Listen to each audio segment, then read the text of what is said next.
What's up, everybody? Welcome back. Happy Tuesday evening to everyone joining live tonight. We are also streaming out. So we're on YouTube, obviously, which is where most of you are right now, but we are also streaming out on Twitch and Twitter right now. So you can watch from any of those places. And there's also going to be, like tomorrow morning, hopefully this will be up on my podcast. So you can watch from pretty much anywhere or listen later. But yeah, thank you all for joining tonight. This is the last live stream of the year. I'm taking next week off. We'll talk about that. But yeah, I'm gonna roll the intro video, let a few more people show up, and I'll be right back.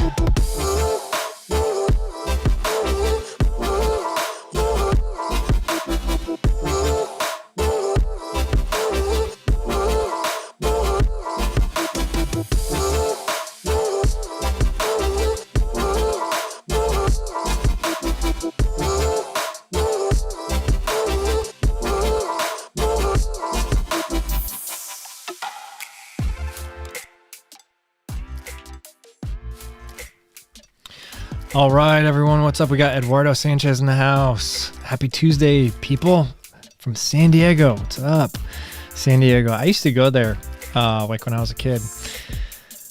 We went there a couple summers, hung out around Mission Bay.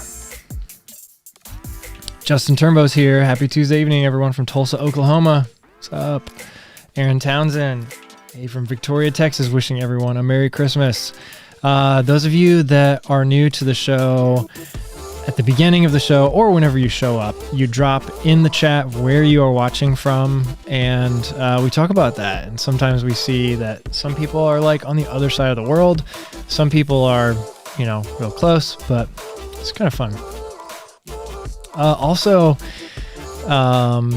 we should drop in the chat, like if you've made plans yet for racing in 2022, what are you doing? Dorker 100 is here from Midland, Texas. Merry Christmas, everybody. What's up? Active Ideas. Happy Tuesday from London. That's over there.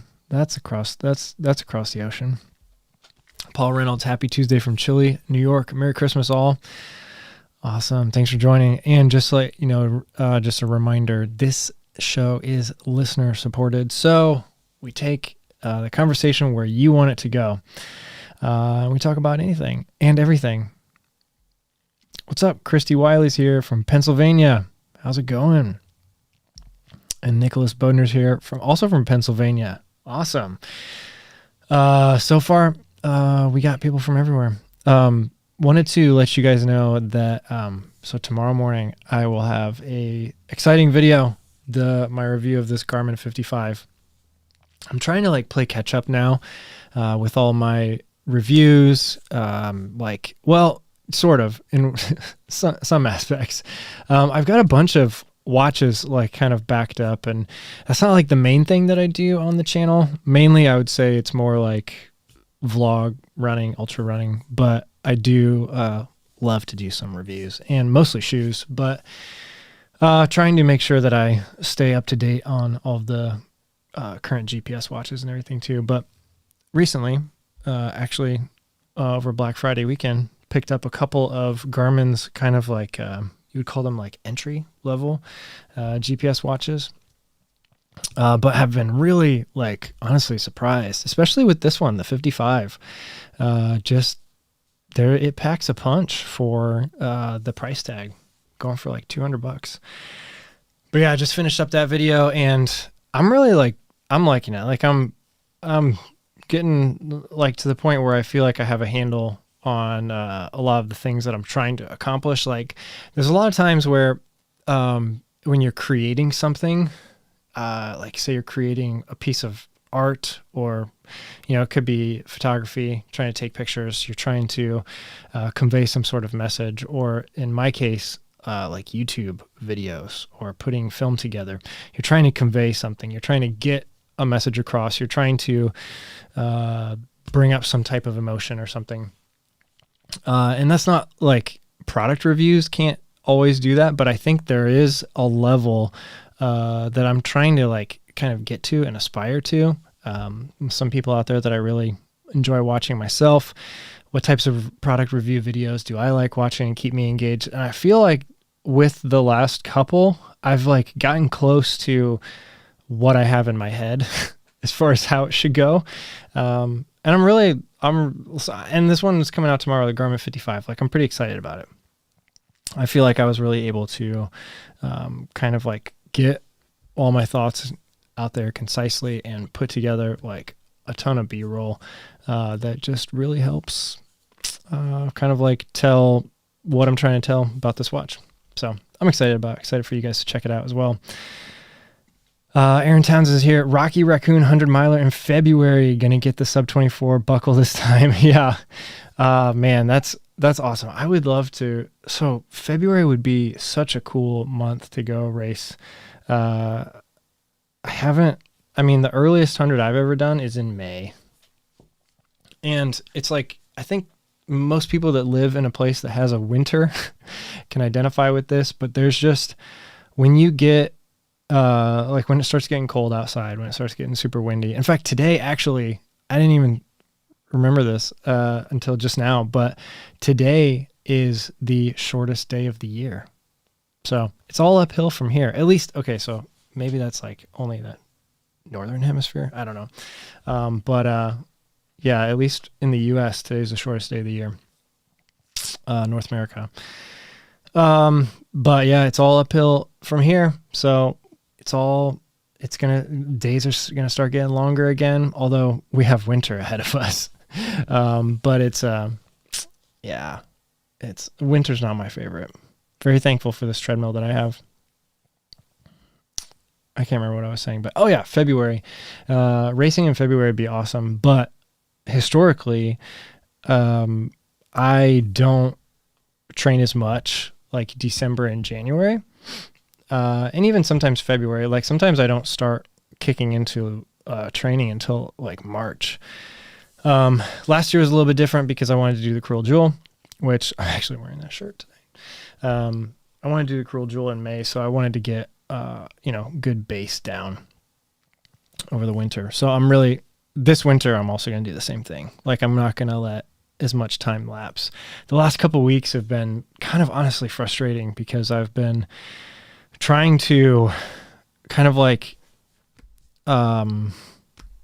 split the difference, I guess, between being smart about injuries and letting them heal, but then also trying to continue on with training and trying not to lose too much. So that's one thing that I'm really like, I'm always so scared of that, is like losing a ton of fitness. And I know, like it's not going to, you're not actually losing as much as you think you are. You can gain it all back really quick. The biggest thing is you just don't want to start off too fast. Once you do take some time off, because that can that can cause some injuries. But typically I take a pretty big downtime or like off season, from usually like November-ish into December and January, and then start picking it up like in February. But I don't really want to do that anymore. Like I want to make sure that these downtimes are less, I want to lose less. That's what I'm trying to say. And I think that like having this treadmill is going to be great. Again, second year that I've had this, learned a lot about running on the treadmill last year. Let's see. Brent Riley says, I know you're an Enduro fan. What is your current daily driver or go-to watch of choice? Still the Enduro. So right now I've been using the Garmin 55 a lot as my daily driver, and not because it's like amazing or super advanced or anything like that, but because it's just really comfortable. Like, it's small and lightweight. I'm able to get through a full week of running right now, because I'm only running like 20 miles a week, 25 miles a week. But I'm able to get through a full week on battery charge, longer than that actually. So I'm liking that a lot. But yes, if you watched Matt Legrand's, one of his recent videos where he asks a bunch of YouTubers their thoughts on different things, one of his recent videos was, what is your favorite, or what's your, if you could only pick one GPS watch, what would it be? And I did pick the Garmin Enduro, because that is like the one watch that I would say really, like, it's really like chunky. It's like beefy, like a big watch. But it's comfortable enough that it didn't bug me at all during Cruel Jewel. Didn't bug me at all for any of the super long runs that I did, or 50 miles at Indiana Trail. So I really like that watch a lot. There's other watches out there that might have better specs or battery time, or maybe there's an extra feature or two, but I have just found some of them to be not as comfortable as the Enduro. Yeah. Also, I really like Garmin. Garmin works really well. It's like easy to use. You can, if you need to change something, that's one big thing with Garmin that you can do that not all watch companies allow you to do, is when you're in the middle of an activity, if you want to change a data field. So for example, I was running Cruel Jewel 100 in May, and I put a data field like right on the front screen that I thought I was going to love. It was the difference between the ascent and descent. So in my mind, like before the race, I knew that, okay, this is a pretty much a point-to-point race with a little extra out and back. So it should be a net 0 because you're going to climb everything. You're going to climb, but then you're also going to descend everything. So it should even out to be 0. So in my head, I thought, this is going to be awesome, because as I'm going throughout the race, I'll be able to tell, like if I look at this field and it says like plus 500 feet, then I'll know that the majority of what's coming up next is going to be downhill, or vice versa. If it's negative 1,000 feet, I know I've got a huge climb coming up, because it's all going to end up netting out to 0. And it ended up not working out, or I forget exactly what I thought, but I was just like, this is not the feedback that I wanted. It was actually kind of like more confusing than I needed in the moment.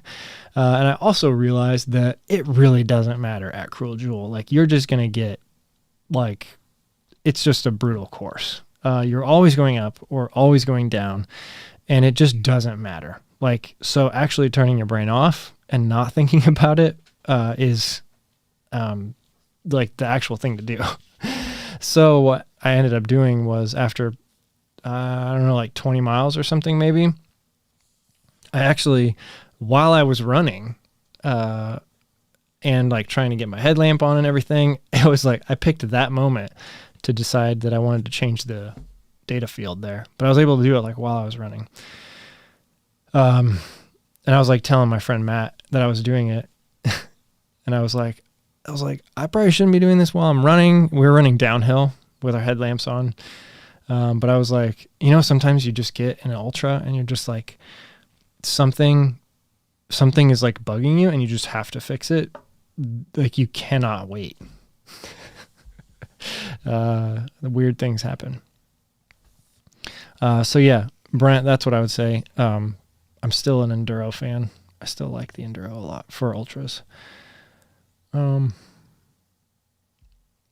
Nichols Bodner says 2022 is going to be fun. Got the Pennsylvania Triple Crown 50K, 100K, and 100 miler. Whoa.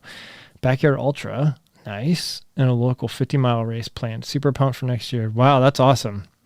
You're checking off all the distances. That's pretty cool. 50K, 100K, 50 mile, 100 mile, Backyard Ultra. That's awesome. Active Ideas says race plans for 2022, Ultra X England, 125K, Rat Race, The Wall, Hardens Wall, 100K, and Cambridge Half Marathon. Nice. Paul Reynolds says Georgia Death Race. Okay. Shadows of the South 100. All right. Two of, what's his name's races. Bear 100 is what I'm signed up for so far. Probably a few more shorter races thrown in. Shadows of the South looks really interesting.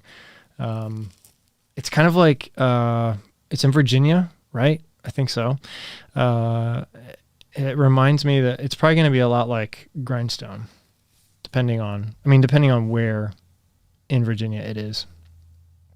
Bear 100 is one that I like really want to eventually do someday. Yeah, that's awesome. Dorker 100 says, marathon in January and a 100 miler in February. Nice. With one free weekend left, would you rather run a slow 30 or marathon pace 20 miler? Oh man, that's a good question. I don't know. It depends. Like I would probably try and go out with the 30, try to pad my yearly Strava stats a little bit. I'm actually trying to do that right now. I'm trying to hit, so I just looked today and I think I'm at 2,259 miles for the year. I need 41 miles to crack 2,300, which is really like doesn't matter at all. It's not like you're like crossing over 1,000 or 500 or something like, but it would be cool to hit 2,300. I don't even know why. Like I don't even know if you can check. Does Strava tell you like how many miles you have done in the past years? I don't even remember. But yeah, that would be pretty cool. I would go out with the bang. I would go out with the 30 miles. I'm just trying to see on Strava if I could probably look at my year in review last year or whatever. I don't know. There's no way I'm going to be able to find this live. So let's just go on to the next question. Justin says 2022 is URock 100K. Nice. Pikes Peak Marathon. Okay, cool. And then hopefully Yeti 100 if I get in. That's awesome. So I just found out this past week, I think because someone mentioned it on the live stream, that they were wanting to get into the Yeti. And I was like, I've always seen pictures of that and it looks beautiful. And I'm like, yeah, that'd be awesome to run some year. But I always thought it was in the South for some reason. And then I looked and it's out in Michigan or Washington. And I was like, oh my gosh, like that's wow. Like it's not where I thought it was, but it makes sense now that it's the Yeti 100. But yeah, that looks absolutely beautiful out there.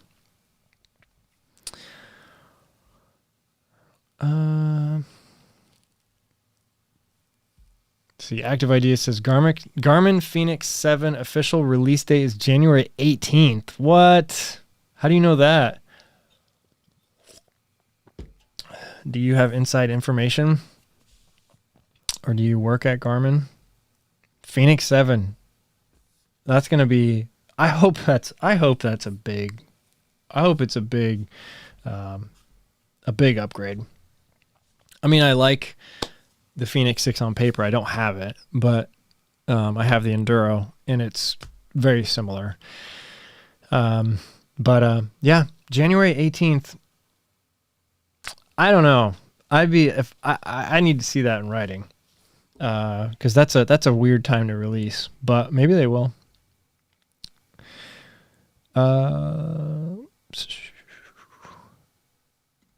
I'm so hyped, mainly for the touchscreen, as I love my VivoActive 3 swipe features, but Elevate 4 heart rate sensor is a warm welcome too. Interesting. Oh, I hope it's not a touchscreen. I don't like touchscreens. Sorry to disagree with you there. But I always find that touchscreens just mess up more than they help with a dedicated GPS watch. Especially, can anybody in the chat tell me, and I really should know this, but how can you lock your Vertex 2 once it becomes unlocked? Because this is something that happens to me quite often where it unlocks and there's like water on it or something and it just starts swiping through everything like crazy. I see Dave's here and Matt's here. Nice. This is a YouTube party going on right now. Dave says Strava training calendar shows totals for past years. Let's see. Training calendar. I'm not going to... Oh, yeah, it does. Nice. Okay, let's see if we can pop this up here without doxing myself. Okay, so 2020, I did 2,316 miles. 2021, I'm at 2,262. So I need... Oh, it's less than I thought. I only need 37.4 miles in these next 10 days. Do you guys think I can do it? I think I can. But if I want to beat 2020, okay, I need to up it a little bit. Let's see, what did I do in 2019? Oh yeah, 2019 was the year of injury. Oh my gosh, yeah, only 1,000 miles, and I know that I think I ran like 60 miles the last week of 2019 trying to hit 1,000. 2018, 1,500. This is interesting. 1,500 again, 2017. And then 2016 is when I was doing Ironman. So this is bike miles too. Cool. Thanks, Dave, for pointing that out. So I need, what did I say, like 38 miles to hit 2,300, and then add 16 on that. So 54 miles to break last year. Gonna do it. Dave says New Year's Eve 50K to round out the year. Actually, that would be a cool video idea. Oh my gosh. We should collab on this. We should get a group of us to do a virtual. We should talk. Ultra Dad says, evening. What's up, man? Thanks for coming. Love the shirt. Happy holidays to you and the fam. Thanks, you too. All right, I'm going to scroll back up because I got distracted by talk about Strava miles. Let's see. Mango Runner, happy Tuesday from South Carolina. Always good to see you. Watched all 6 Running the Triple Crown videos on Amazon. Well done. Nice. Thank you. That is awesome. For those of you that don't know, check out the link, my link tree down in the description. And you can find a link there that, to my documentary series, Running the Triple Crown, that's on Amazon Prime. You got to throw a little bit of spare change towards Amazon. They'll let you watch it. And it's like the most work I've ever put into creating videos. It's 6 like 25-minute episodes, and I did it a couple years ago. It was 2019 was the year that all the races were ran, and then we released it in 2020. So it's been out for like a year and a half. But yeah, spent countless hours on that documentary series. So thank you so much. That means a lot to me. Matt Legrand, yo, Senior Clayton, what's going on? What's up? Al Anderson says, did my first backyard ultra last weekend. It was a blast. That's awesome. Looking to do 2 more backyards, a 50 mile, and hopefully be able to get ready for a 100 mile. Nice. Backyard ultras are super fun. And there's one coming up in the beginning of April. The first and only legit official on the circuit backyard ultra is happening April 2nd or whatever Saturday that is, the first Saturday in April. And if you want to travel to Indiana and test yourself against the best of the best that show up, you should come. It's called Grind on the Grid. You can find it on Ultra Sign Up. What's up, Michael Powell, late to the party, tuning in from Brownstown, Indiana. My 2022 plans are Grind on the Grid Backyard Ultra. We were just talking about that. No Business 100 and Jackson County 50 miler. Nice. Ooh, that's going to be awesome. I just talked to my good friend Aaron, who did the Jackson County 50 miler a couple of weeks ago, got 3rd place, and we were just talking about it. And yeah, I love that race so much.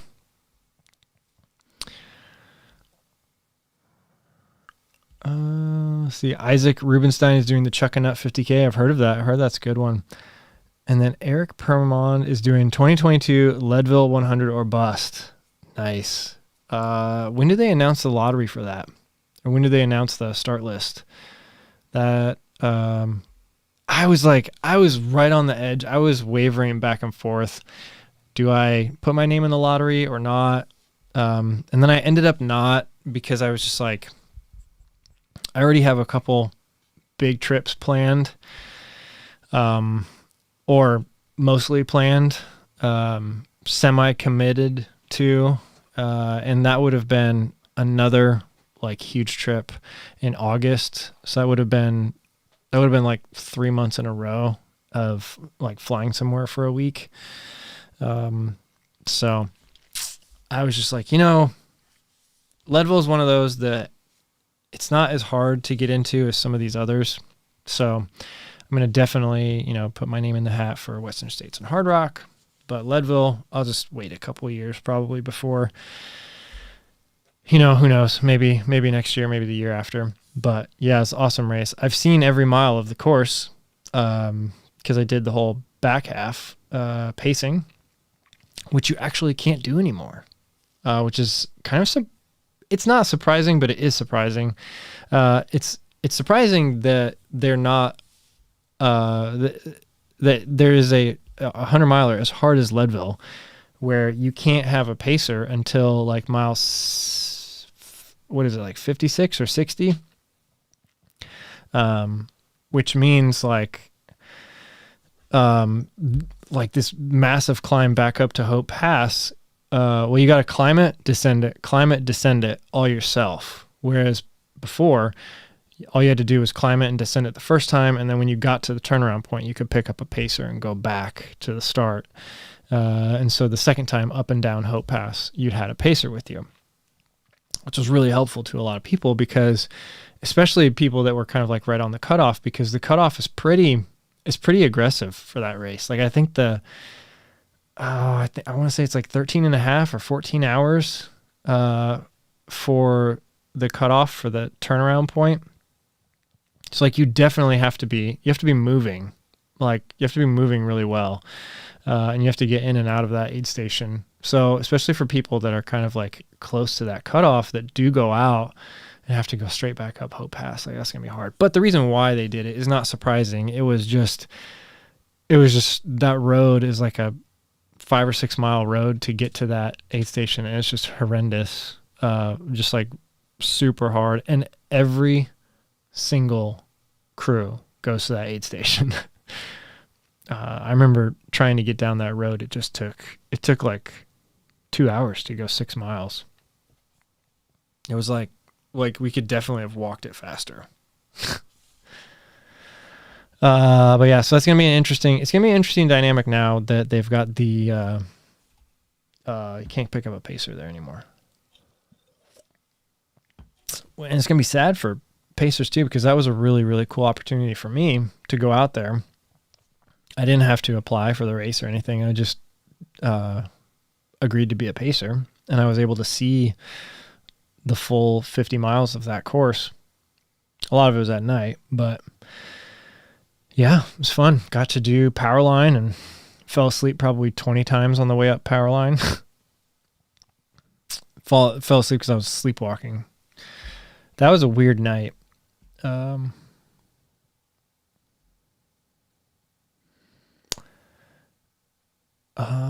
Matt Legrand says my yearly record is 5,220 before Strava, so I have no proof.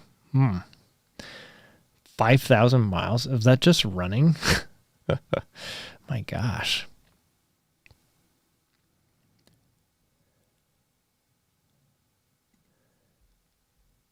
Justin Turnbow says they have 2 races. Washington just started this year.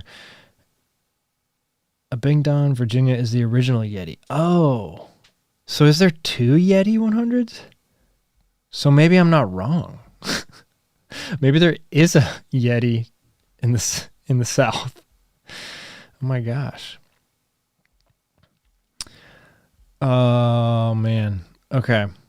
Scrolling down to the more recent comments. Everybody's talking about New Year's Eve, giving cheers. Aaron Townsend says, any more updates on the Supersonics? One of my most anticipated shoes of 2022. Yeah, so I've got, let's see what Strava says. I've got, I think, so I've done 3 or 4 runs in the Supersonics. Let's see.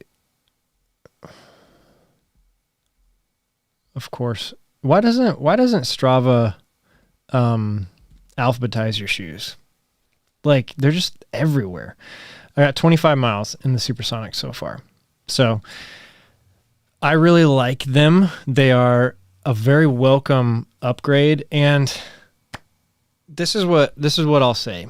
So for me, the Mach 4, I should probably do another video and like kind of clarify my thoughts on the Mach 4, because I got a lot of negativity about my Mach 4 video, because I basically said that it just like was good but didn't impress me.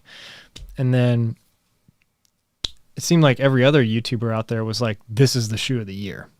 And I was just like, okay, interesting. Like, we've all got different preferences, I guess. But for me, it was just kind of like, it was a good shoe, but it didn't blow me away.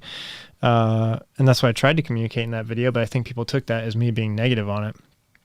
So I should probably clarify my statements. There was a few things about it that I just didn't wow me. But the Mach Supersonic has, like, there's an incremental changes to those things that I didn't like, or that didn't wow me. Mainly we're talking about the midsole, and then also just the overall fit and feel. It just felt, there just wasn't a kind of like feeling of like being like secure. Like, it just felt like it was not all there. The midsole didn't feel like it had any punch or bounce to it. Like, it just was like, it was just there. The Supersonic, the new ProFly Plus midsole, incremental change, but enough for me to really like it. The changes to the upper are great. The new tongue really helped me feel like I got a better fit. And kind of like the heel situation is a little bit better there. So incremental changes. There's probably going to be, once more and more people get these shoes, there's probably going to be some people saying that it's like very similar, almost the same. They can't tell a difference. For me, the things they changed were like kind of like trigger points for me to say like, I'm not really sure about this shoe. So those incremental changes made a big difference for me. So for me, the Supersonic is a really great shoe right now, and I really like it a lot. So if there's people out there that didn't necessarily, the things about the Mach 4 that kind of bugged me a little bit, if there's people out there that didn't necessarily bug them, I can definitely see why they thought the Mach 4 was like the shoe of the year. So I'm not saying anybody's wrong or arguing one way or the other. I do really like the Supersonics. It's a good shoe. And from talking to some other people, and also talking to my contact at Hoka, it sounds like the Mach 5 that comes out, it's going to come out later this year, is going to be, the Supersonic is basically going to be it. They're probably going to change a couple things. Like, they'll probably remove the pull tab, and say that it's an improvement. It's kind of like Apple changing something and then changing it back and saying that it's a huge improvement. But yeah, I really like the Supersonic. Mango Runner says Leadville lottery results January 15th. Nice. So that's going to be a fun day for a lot of people.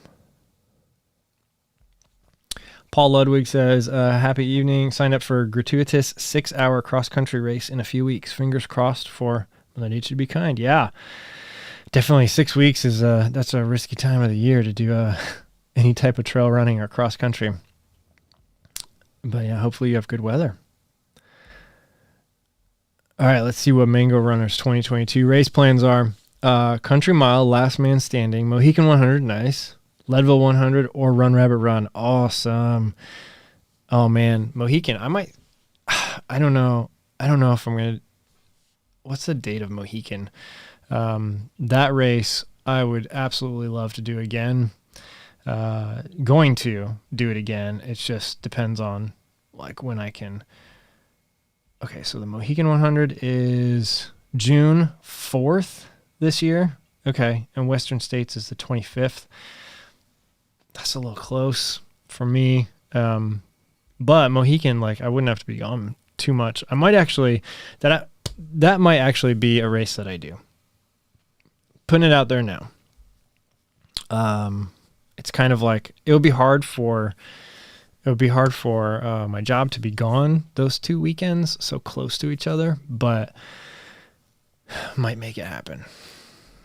But then, yeah, if you don't get into Leadville 100, definitely sign up for Run Rabbit Run. That is a fantastic race. Absolutely awesome race.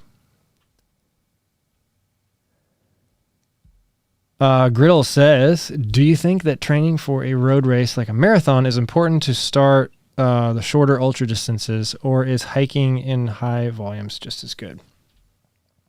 So that kind of depends on how you want to approach your ultra races. There's definitely going to be a lot of hiking, but you can't just train hiking if you want to be able to run an ultra marathon, because those are very different physiologically. You're going to have to do both in your race, but you need to train to run as well. So I wouldn't say that you have to train for a road marathon.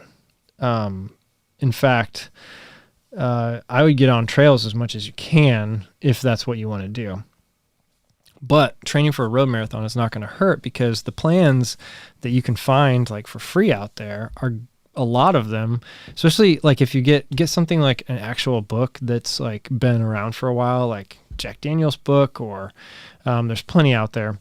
And you're going to hit all the basics there, because you want to kind of train your different systems. Like you've got kind of your low end, where it's just like you're hiking, you're walking. You've got your aerobic, which is kind of like your go all day. And then you've got more your high end, like your anaerobic.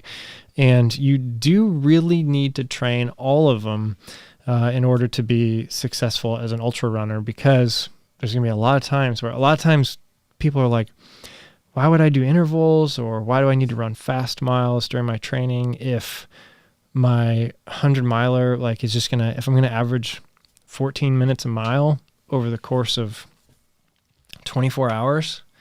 That seems pretty easy, right? Like, why would I go out and do like 630 repeats on a track? It doesn't make any sense. And yeah, there's a point like that, like, that's a valid question. But the truth of it is, it does help, because you're changing your physiology. Like you are you're becoming a more efficient runner when you train at higher speeds. You're also training that high end of your anaerobic engine, which is going to really help, especially if you want to get into mountain races, where you're going to have to be climbing. There's going to be some sections where just kind of like out of nowhere, like your heart rate just spikes, and it's because you're like really pushing up this mountain. And yeah, maybe there's the option to like really slow down, or like sit on a rock or something for a while and calm down. But a lot of times it's just like, if you're climbing for an hour, like you might just get into this area where you're kind of like in that gray zone, like you're in like the high zone 2, zone 3. And if you've never really trained your anaerobic engine, your body is going to like, your body and your mind are going to kind of freak out when you get into that like higher zone 2, zone 3 area. There's also this concept of like raising the ceiling. So, and a lot of this has to do with like pain threshold, and that sort of stuff. Like when you get into those intervals of like you're really pushing yourself for 60 seconds, really pushing yourself for like 4 minutes, and you come out exhausted on the other end of these intervals, like you're raising your pain tolerance ceiling in little doses.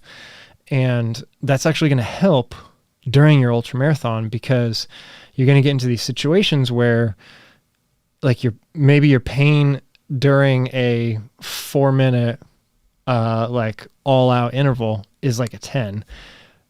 Well, if you've like been training there, like, you know what that's like. Your mind and your body both know what it's like. And so that when you get into this area where you've been running all day at like a 3 pain threshold, and you start climbing this mountain, or you get into this situation where all of a sudden you're a 5 or a 6 for a while on the 0 to 10 pain scale threshold that I just made up. You're not going to freak out when you get into that situation. Your body's going to know what to do, and you're going to know, okay, like, I know that this isn't that bad. But yeah, if you never train the high end, you're just going to be, you're setting yourself up to like have a freak out during a race. But you don't need to do a lot of it. So, I mean, what I'm saying, like, is that, I mean, you can do, especially if you're training for 100 milers, like, you can do 1 or even 2, like, sessions a week during 1 or 2 of your runs, like throw in a couple intervals where they're a little bit faster, until you get more comfortable. But there's going to do, like I said, 2 things. It's going to actually improve your efficiency, and it's going to raise your pain threshold. So the point that I'm trying to circle back to, is yes, doing marathon training will help with that, because there's a lot of opportunities for that type of adaptation during marathon training. So yes, if you pull a marathon training book off the shelf and you do it to the T, it might not be the perfect training for a 100 miler, but it is going to be good training, and you're going to be better off than if you just went out and ran 5 miles every day easy.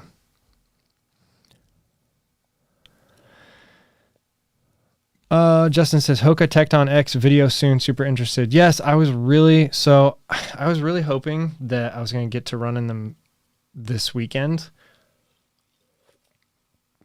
My days are all like mixed up right now because of Christmas coming up.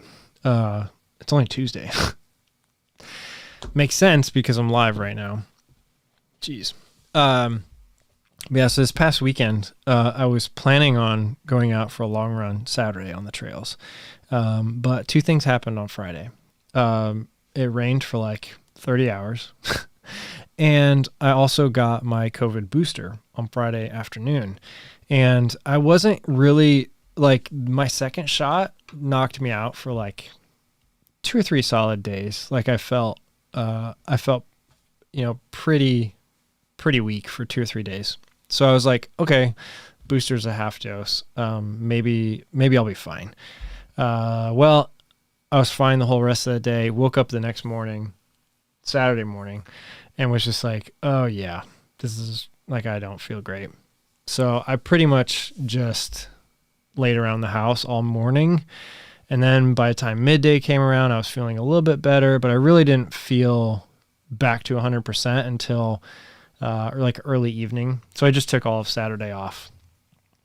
Unfortunately, I didn't get to run in the Tectonx, but I am actually hoping, I was looking at my schedule, and I think I'll be able to, I might try to, not tomorrow, but Thursday, because I have Thursday off, mostly off. I'm working at night, but I have Thursday morning off, so I might be able to take them out then.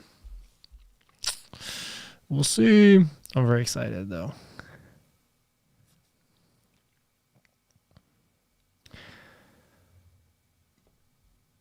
Eric the Reed says, since a $100 shoe is only 10% better than my $30 shoe, I think the difference is better spent on another race entry fee.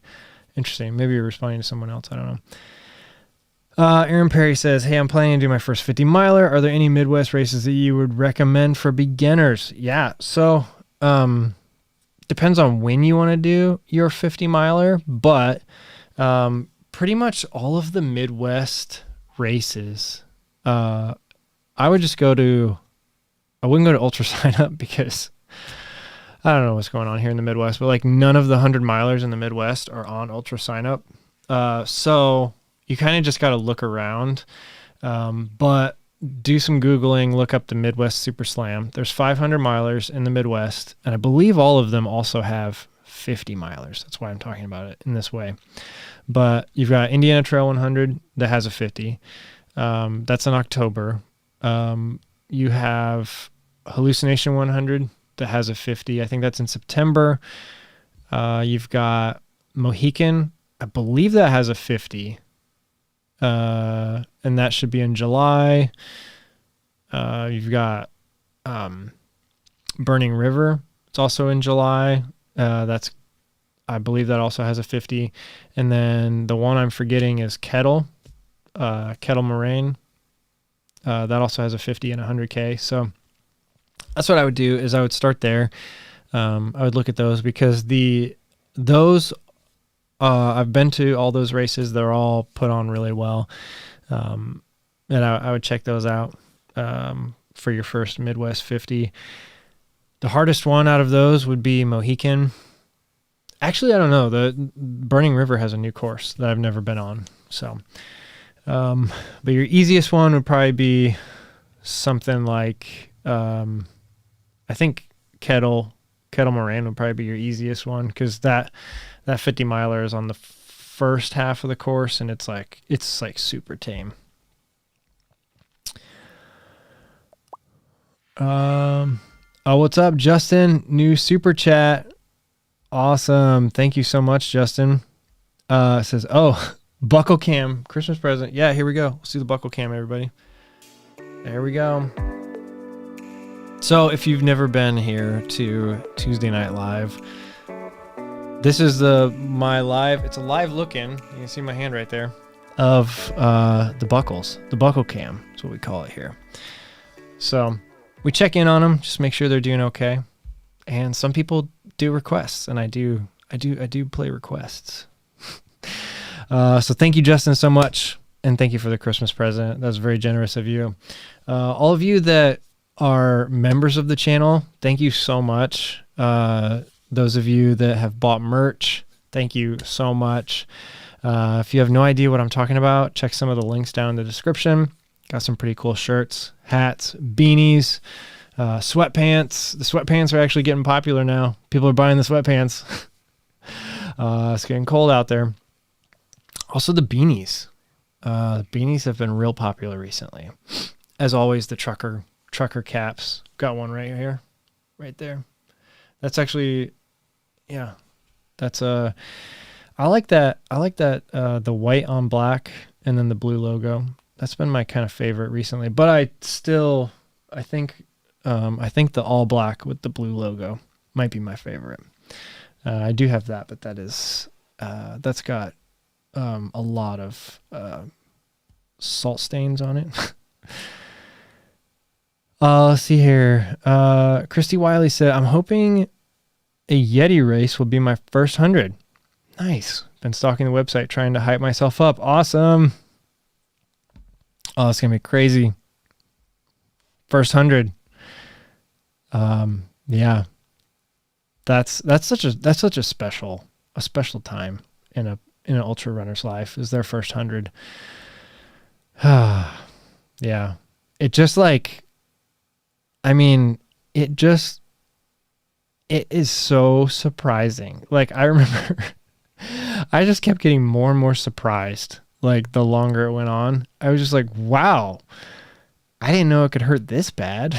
Oh, wow. I didn't know I could be out here for like, I've been out here for 24 hours. Oh, wow. I've been out here for 30 hours. Like, oh, wow. Another mountain.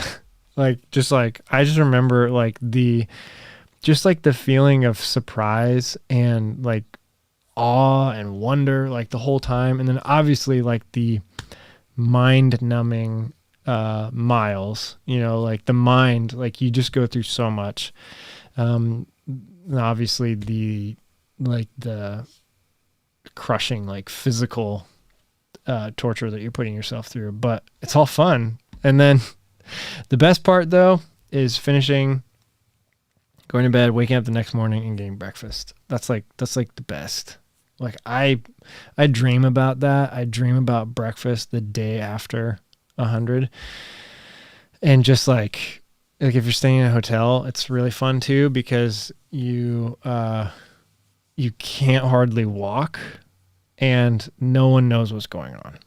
Like you're bracing the wall. You're like hanging on for dear life to every railing in sight. You're like falling forward towards the counter, like to put your waffle in the waffle maker at the continental breakfast. But it's like the best breakfast you've ever had in your life. So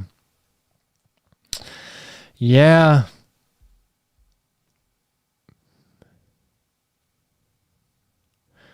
All right. Yeah. Woohoo, Buckle Cam. Thanks. Now it'll be a great Christmas. Thanks, Justin. Michael Powell says, hey, Ryan, question on software you use to edit your videos. What did you use early in your channel versus now? If there is a difference, any recommendations for beginners? Yeah. So I started out, when I started my channel, I'm not really sure why exactly, but I think I know I started with Premiere Pro. That's just what I learned. I think it was like, it seemed cool. And I was like, oh, you have to pay for it, so it must be good. Yeah, I'm not sure though exactly like why I didn't go Final Cut or DaVinci Resolve at the time was not what it is now. Like we're talking like I started my channel like 3 or 4 years ago. But yeah, it was Premiere Pro for a long time. And I used Premiere Pro all the way up until I finished the running the Triple Crown series. And that was like my last, while I was finishing that up, I was also learning DaVinci Resolve, because I had, for maybe like a year, leading into the running the Triple Crown and everything, what I would do is I really like the color grading that you can do in DaVinci Resolve. It's just easy. It works. It's great. It's the best. So I was exporting all of my video files from Premiere Pro and then importing them into DaVinci Resolve, cutting them up, and then color grading in DaVinci, and then exporting again, and then uploading to YouTube. And it was like getting so time consuming to do that, but I got such better results. In my opinion, I thought so. And I really liked using DaVinci Resolve for coloring. And so kind of around that time, they were also getting much better at their editing tab, like the editing side of the software. And so while I was cutting and running the Triple Crown, I was learning DaVinci Resolve. And pretty much after that last episode went out on running the Triple Crown, I switched completely my channel to DaVinci Resolve and been there ever since. I like the fact that you pay for it once and it's yours for life. I have way too many subscriptions. I still actually, unfortunately, pay Adobe because I can't get away from Lightroom and Photoshop. But yeah, that's what I use. And, DaVinci Resolve also has a free version, which is great. I would recommend downloading that because it's got 99% of what you need for YouTube. Really, the only thing it's missing is effects. And I would recommend not using effects for a long time until you get really good at actually editing. And there's an art to editing a bunch of footage, putting together a story, going from clips to an end result. So I'd recommend you don't even need the effects. I don't even use them. The ones that I paid for, really. I mean, maybe a couple, but there's not really many limitations aside from that. There are so the only other thing with the free version is you can't There's certain codecs that you can't export to, and there might be a limitation on like the 4K exporting, but honestly, you don't need to worry about that. Like you can export in 1080 and it's just fine. Or even like something in the middle, like 2.7K or something like that. But yeah, so that's what I would recommend now is download DaVinci Resolve, watch some YouTube tutorials on it, learn how to use it, and go from there. Because yeah, it's good. It's really good now. It's really solid.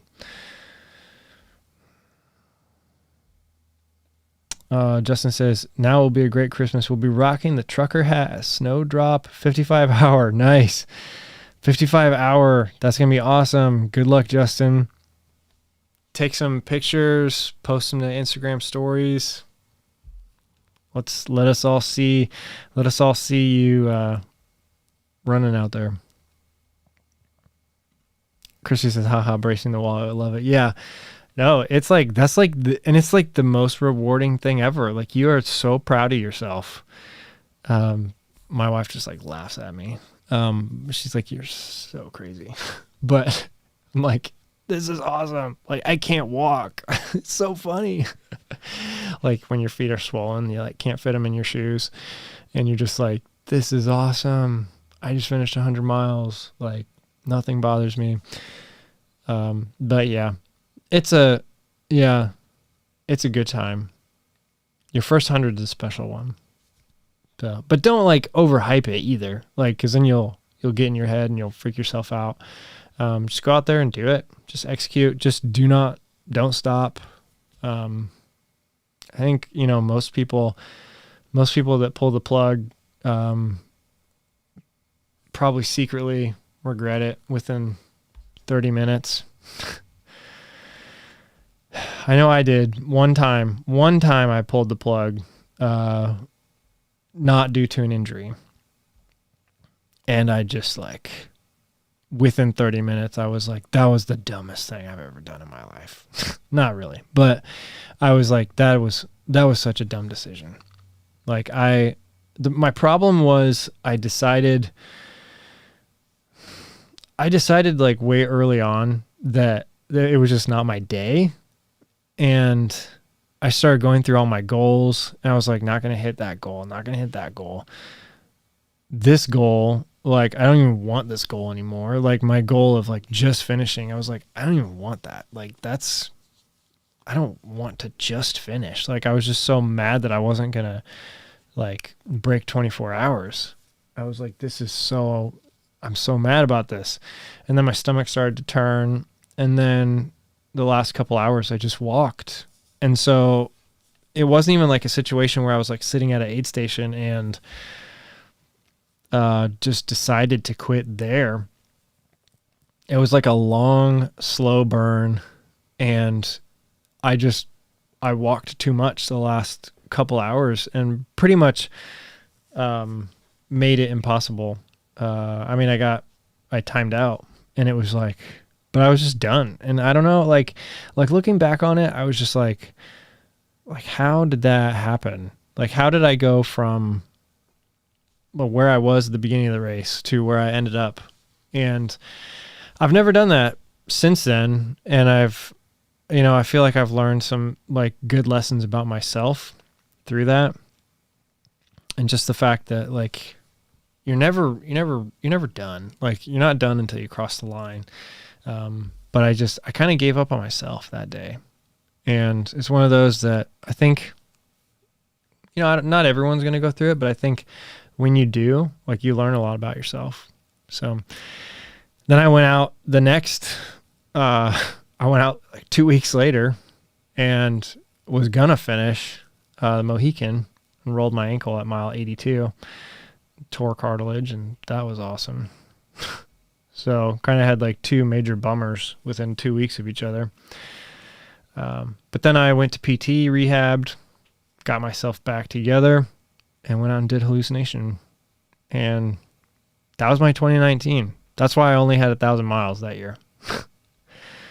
Because I was messed up for a lot of it. Happy holidays, everyone. Mango Runner, thank you. Isaac Rubinstein says, how's the PF, meaning plantar fasciitis? And happy holidays. Yeah, so interesting update on plantar fasciitis. I have been like, I bought this completely experimental. It's probably nothing, but I bought this red light, like infrared thing, and I've been doing it on my heel every night, just like a little pen almost, like kind of like the size of a little flashlight. That's honestly what it is. It's a red flashlight. And I do that. I've been doing that. I don't know if it's doing anything, but I did another thing, which I think is really helping. They're actually, it's like right on Amazon, like the first thing that pops up when you type in like plantar fasciitis. It's these socks. And I'm actually wearing them right now, made by, I can't see it. The logo's on the bottom. But it's these like plantar fasciitis socks that have specific compression in specific places to support your plantar fascia. And as soon as I put them on, they're like $10. As soon as I put them on, I was like, oh my gosh, like this is exactly what the doctor did to me years ago that really helped. And it's just certain support in specific areas. And so I've been wearing those 24/7. I ordered a couple extra pairs after I tried on the first one, like immediately. So I've been wearing them 24/7 for about the last like maybe 4 or 5 days.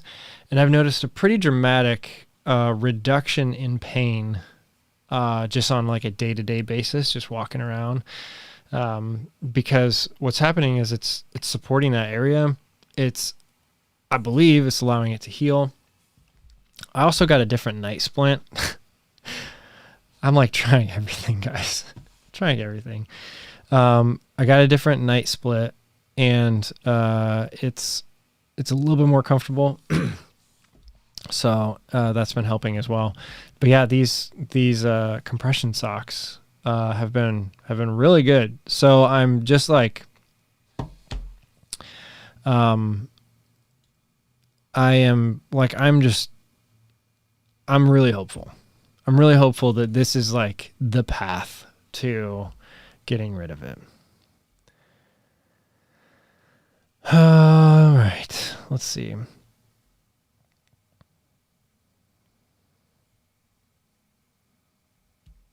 Yeah, awesome, Christy. When you sign up for your first 100, let us know. John Truelove's in the house, everyone.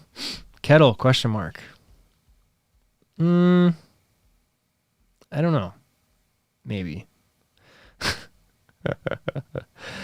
All right. And then Merry Christmas, everyone. So that's what we're going to end on. Guys, thank you so much. If you missed it at the beginning of the show, and I'll put something out like actually in a video on the channel, but not doing Tuesday Night Live next week. Taking that week off. It's right after Christmas. I'm just going to be hanging out with the family. We're actually traveling anyway during that time. So this is the last one of the year. I'm taking a week off. I'll be back in 2022. Thank you so much to everyone that showed up. Thank you again, everyone. Thank you, Justin, for the super chat today. Thank you to everyone that's bought merch, that members of the channel. Thank you. That means so much to me. I hope you guys are all, I hope you all have an awesome Christmas. Merry Christmas to you all and Happy New Year. Look out for my video dropping tomorrow. Garmin 55. If you haven't, turn the notifications on and just watch it. Like as soon as it comes out, just like open it up on your phone and let it play. YouTube, the first hour that a video gets posted is like really important to whether or not YouTube is going to like be nice to you and like spread your video out to more people. So watch that video tomorrow. John Truelove says, DNF, you regret dropping? What? What do you mean by that? Yeah, I definitely regret it. Definitely regret. Oh, I think, no, I'm not talking about Indiana Trail. I was talking about Oh, you're asking about Kettle. Yes. I was telling the story about Kettle where I definitely regret dropping at Kettle. I just got in my head and it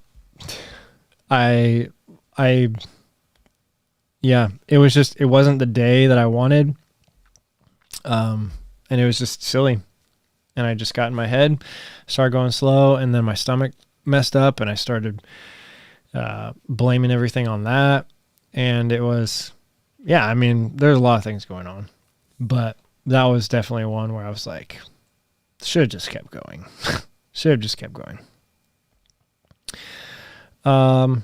But yeah, no, I do not regret Indiana Trail. That one my knee was messed up. So, but anyway, yes, thank you all. Merry Christmas to everyone. Happy New Year. I don't know. We'll see. I'm planning on doing some interesting stuff. Like I'm working on putting together like some sort of like interesting, like I'm trying to explore a little bit more narrative stuff just like on my own time. And I might try to put together some little thing like while we're traveling after Christmas. Who knows? Might show up on YouTube if it's any good, if I like it. But yeah, that's it, guys. Thank you so much for joining. Happy Merry Christmas, Happy New Year, and happy end of 2021. We made it, guys. We're in 2022, almost. Yeah, that's it. Thank you all for joining. I'll see you again soon.